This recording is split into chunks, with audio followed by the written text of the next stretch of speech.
So we're back at Underground Performance with lead mechanic Harry. Harry's done a bit of work in the background. He's pulled off the gearbox and we're about to pull out the old clutch. It's done about 160,000 K, so we're keen to see what it looks like on the inside. Harry, do you want to pull this thing off and we'll take a look? Let's have a look and see what we can find with this old clutch that we've got here. We've taken it off now and let's have a look at the condition of it and see what we find.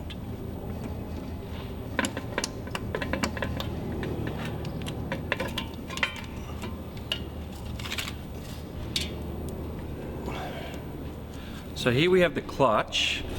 This is the friction plate here that we can see on the front. And you can see that it's got like a little bit of a scoring. It's still in an okay condition considering how many Ks it's got. And then this is the other pressure plate that goes along it.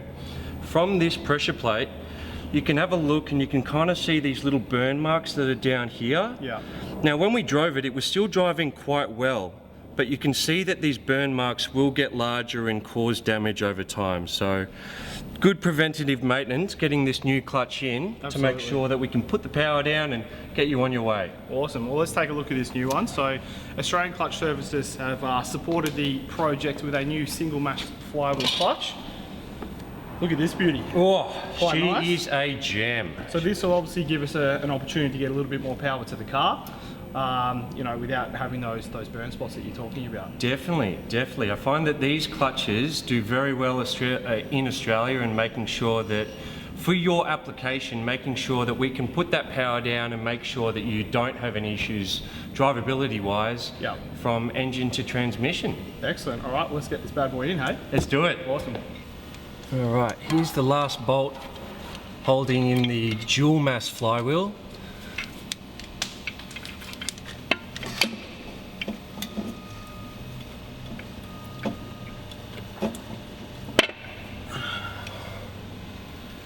And this is the dual mass flywheel, which is the factory version that's in the vehicle. Dual mass meaning there are two masses to absorb vibration and make the driver have an easier takeoff going down the road. Here you can also see the same burn marks that we saw on the pressure plate, which is on the flywheel, which is going to be replaced with a single mass, with this one that we've got down here, with new bolts, torque to spec, with the new gear for our starter to go onto as well.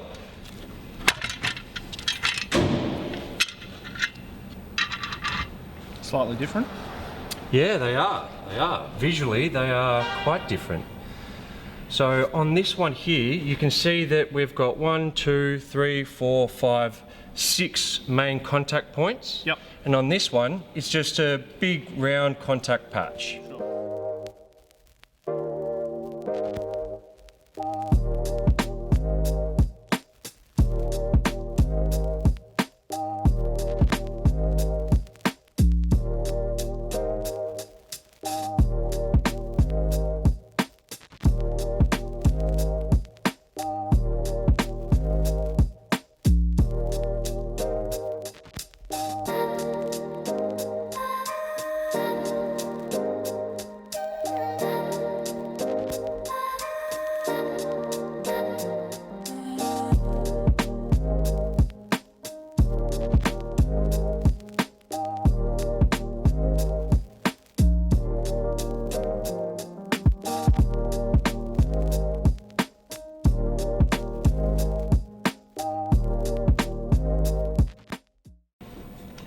It's already looking much better.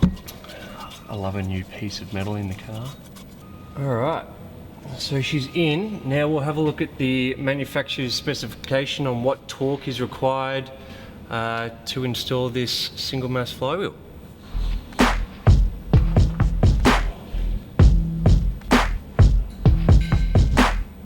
All 6 bolts need to be done up to 60 Newton meters, and then after that we do 90 degrees on each one of these bolts, doing them up in the same way that you would do a wheel to put the load evenly across the whole flywheel. I will need some assistance doing that, so if you can give me a hand.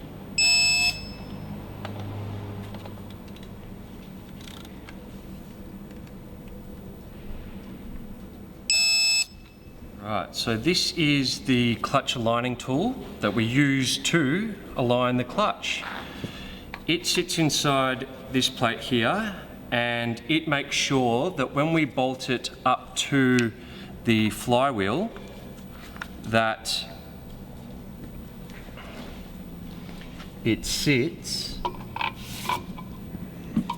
exactly in the center of the flywheel, so that the gap at the top is exactly the same as the bottom, and then we can put on the pressure plate that goes over the top and secure it into place using the correct torque specs given to ensure that we've got a nice, perfect centered new pressure plate, friction plate onto your single mass flywheel. Okay, great.